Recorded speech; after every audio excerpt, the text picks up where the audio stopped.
what has gone so wrong? What's gone so wrong in terms of that? Because, okay, cool. If we're talking sort of like the agricultural aspect and stuff like that, we grew up knowing that there was farmers in Nigeria and stuff like that. And we've got natural resources. We've got things that should really generate so much. I mean, we was talking the other day and we spoke about coltan. We spoke about coltan in the Congo and how imperative that is in terms of the make of certain technological things in the world. And it's like, are you referring to cobalt? Cobalt, yeah. But coltan's also a thing. Okay, I'm pretty sure. I think there's a few like some of those natural resources. Like, do you get what I'm saying? That's just there. I think I looked at an image. You know, there's obviously different parts of your phone. I think at least 10 parts of the phone come from these natural resources back in Africa. It's crazy. Yeah. It's crazy. But yeah, coltan's also there in the Congo as well. And it's insane sort of how Congo is where it is when really we know where Congo should be. Where Congo should be. But as a people, like, it's tough, innit? Because conversations I had and people say, oh yeah, but your leaders are corrupt, this, that and the other. And yes, there are corrupt leaders. There are corrupt leaders in Africa. It's a shame because actually, if you take the selfishness away, you understand that you've got to act for the people. I also think that stems from the effects of colonization and slavery, because if you've never had, you then crave an abundance of things if you're that way inclined. You know, for us, I'm looking at it, I'm thinking, that's so silly. Like, I want to give to my people that slept the same way that I slept, that went hungry for weeks and months the same way I went hungry. But I guess when you get to a certain stage, you either go left or you go right. And some people, unfortunately, have gone left and they've also ended up in positions of power, which is a shame. I think you make a good point there about the why, like, obviously slavery, we cannot disregard how much that has influenced and changed the continent forever. So like you said, if you never had anything, you're going to want an abundance. And then separately, coming back to the crabs in a bucket, maybe why there's so much corruption, people are just trying to get to the top. And perhaps that sort of viewpoint, that sort of way of thinking is a result of slavery. Perhaps, who knows? I don't have the information. Bro, I don't think you're wrong. I'll be real. Slaves trying to fight each other to get to the top to try and please their masters. You know, okay, trying to be number one slave. Yeah. Number one. Okay, I see what you're trying to do there. Star of the week.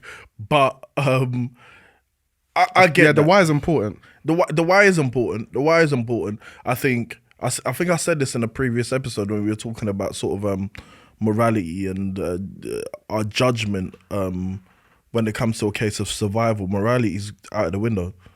When you're worried about your next meal and being alive tomorrow, morality tends to go out of the window. And I think that's the case up to a certain point. Now, listen, I'm not going to sit here and act like those people that are corrupt in power shouldn't be hung out to dry. Absolutely, they should be. You know, absolutely they should be, because the power that they have, they can change a lot of things. You know, I've read stuff about people in power taking money for themselves when they've been given money to build bridges. Or roads. Yeah. And you look at that and you think, like, why are you doing that, bro? It's even been made a joke of, like, I'm sure you've seen on TikTok, there's this thing about President Tinubu, so the president of Nigeria. I think he does this thing. What does he do? Does he like, he does this sort of action, and then, you know, that lifestyle is in the Lifestyle by Young Thug and Rich Homie. And it's comical. It's comical. Do you know, it's funny because there's even a thing that I saw on TikTok the other day, and it's someone that's in power. I can't remember what country he was a rep for, and he's, you know, there's these microphones around him, and he's doing an interview, and he said, "Corruption is not corruption until I'm involved." And this is a leader, bro. It's not funny, but it's like, it is funny. It is funny, yeah. That's where we are. The brazenness of it. The brazenness to come out with statements like that, for me, it's insane. It blows my mind.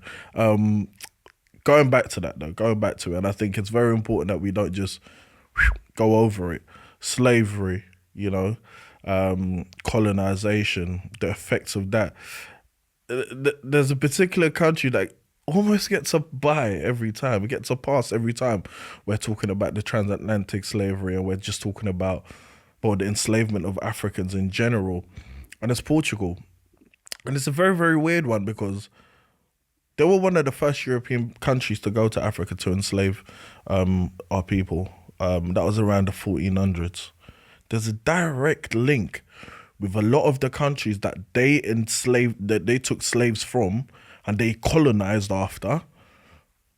And the countries now that are, like you said, LEDCs, that are one of the poorest countries in the world. You look at countries like Angola, you look at countries like Mozambique. Those countries only gained independence around 1975. That's insane to me. Like that to me sounds crazy because if my maths is correct, that's about 50 years. Yeah. That's about 50 years. So those countries are 50 years old. And then you've got countries that are 300, 400 years old, and we're meant to be competing on the same level.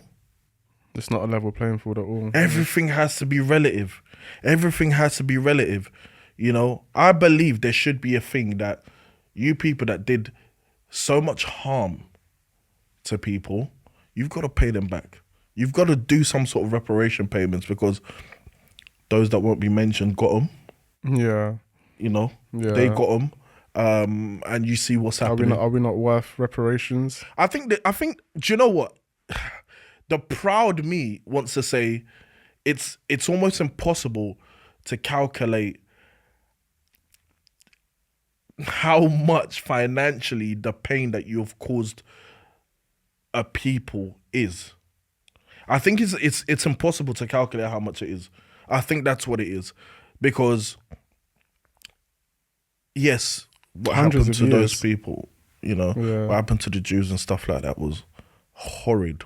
Horrible. One of the worst things you could ever see. That was one of the worst things that was ever televised. The worst thing that's ever happened is the enslavement of my people. And I think that's where the disconnect is in terms of the reparation payments. I wonder if it will happen one day. I doubt it. Should have happened by now. We're apparently a very forward-thinking society. We care about people and we're in touch and we don't dismiss the past. But like you said, it's happened so long ago. The fact it wasn't televised. Maybe it's a thing where, because different countries in the West were involved, it wasn't just one select group of people. But you got to fork out the money, man. Fork out the peas, man. Fork out the peas, man. And I think the problem is, for a very long time, like, black people were asking, not to incite anything, but sometimes you've almost got to take. You've almost got to demand things. Because I'm looking at my people and I'm looking at the pain that it's caused. I'm looking at the physical effects, but I'm looking at the mental effects as well. We're talking about a country doesn't have electric, this, that, and the other. How have we got to a position where we are we're placing blame solely on them countries? Countries that are 60 years old, 70 years old.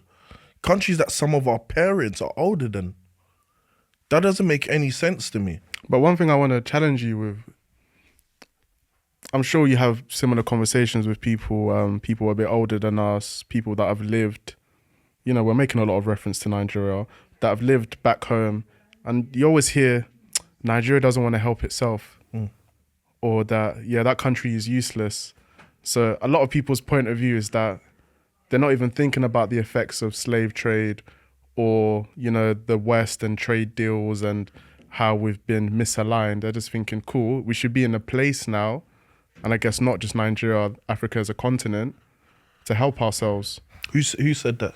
I've heard it said many times. No, honestly, I know I'm a little bit sometimes, but I'm not even being. But who's making those rules? Who's making those predetermined things saying Nigeria should be at this position? Based off of what? I guess similar things to what we're talking about. We have so much potential. We have so much natural resources. We have so much influence, especially with culture. The most populous country in Africa. So... Yeah, no, absolutely. I totally agree. I totally agree. I think Nigeria as a country and other countries in Africa are nowhere near where their potential is. They're being stifled by people. And I think it's about time that people looked at the reasons behind it before. Yes, of course, you're right, bro. You might have points, yeah, absolutely, about the citizens of the country.